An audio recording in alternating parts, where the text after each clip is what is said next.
ವೀಕ್ಷಕರಿಗೆಲ್ಲ ನಮಸ್ಕಾರ. ನಾನು ನಿಮ್ಮ ರಾಧಿಕಾ ಹೃಷಿಕೇಶ್. ನಿಮಗೆಲ್ಲ ಗೊತ್ತಿರೋ ಹಾಗೆ ಪ್ರೀತಿ ಇಲ್ಲದ ಮೇಲೆ ಮತ್ತು ಇತರ ಕಥೆಗಳು ಅನ್ನೋ ಪುಸ್ತಕ ನಾನು ಬರೆದಿದ್ದೇನೆ. 120 ರುಪೀಸ್ ಇದರ ಬೆಲೆ. HSRA ಪಬ್ಲಿಕೇಶನ್ನವರು ಪಬ್ಲಿಷ್ ಮಾಡಿಕೊಟ್ಟಿದ್ದಾರೆ.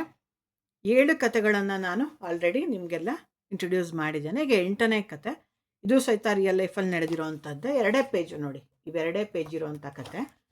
ಇದ್ರೂ ಸಹಿತ ಬೆಂಗಳೂರಿನಂತಹ ಮಹಾನಗರದಲ್ಲಿ ಏನೇನು ನಡೆಯುತ್ತೆ ಅನ್ನೋದ್ರ ಬಗ್ಗೆ ಒಂದು ಎಚ್ಚರಿಕೆ. ಚಿಕ್ಕ ಊರಿನಿಂದ ಬಂದು ಮದುವೆ ಆಗಿ ಇರುವಂಥ ಹುಡುಗ ಬೆಂಗಳೂರಿನವನೇ, ಪ್ರೆಗ್ನೆಂಟ್ ಆಗಿರ್ತಾಳೆ. ಅವಳ ಗಂಡನ ಯಾವ ರೀತಿ ಟ್ರ್ಯಾಪ್ ಮಾಡಿರ್ತಾರೆ ಅನ್ನೋದು, ಆ ಟ್ರ್ಯಾಪಿಂದ ಅವಳ ಗಂಡ ಹೆಂಗೆ ಬಿಡಿಸ್ಕೊಳ್ತಾನೆ, ಜೊತೆ ಫ್ರೆಂಡ್ಗೂ ಹೆಂಗೆ ಹೆಲ್ಪ್ ಮಾಡ್ತಾನೆ ಅನ್ನೋದು ಇಲ್ಲಿ ಕತೆ. ಸೊ ಈ ಒಂದು ಕತೆ ಬಗ್ಗೆ ಹೆಚ್ಚಿನ ಮಾಹಿತಿ ಬೇಕಂದರೆ, ಓದಬೇಕಂದ್ರೆ ನೀವೆಲ್ಲ ನನ್ನ ಪುಸ್ತಕವನ್ನು ಕೊಂಡ್ಕೊಂಡು ಓದ್ಕೊಳ್ಳಿ. ಆಮೇಲೆ ಫೀಡ್ಬ್ಯಾಕ್ ಕೊಡಿ. ಪುಸ್ತಕದ ಬೆಲೆ 120 ರೂಪಾಯಿ. ಪುಸ್ತಕ ಬೇಕಂದರೆ ನನಗೆ 9900322338 ಕಾಂಟ್ಯಾಕ್ಟ್ ಮಾಡಿ. ಧನ್ಯವಾದಗಳು.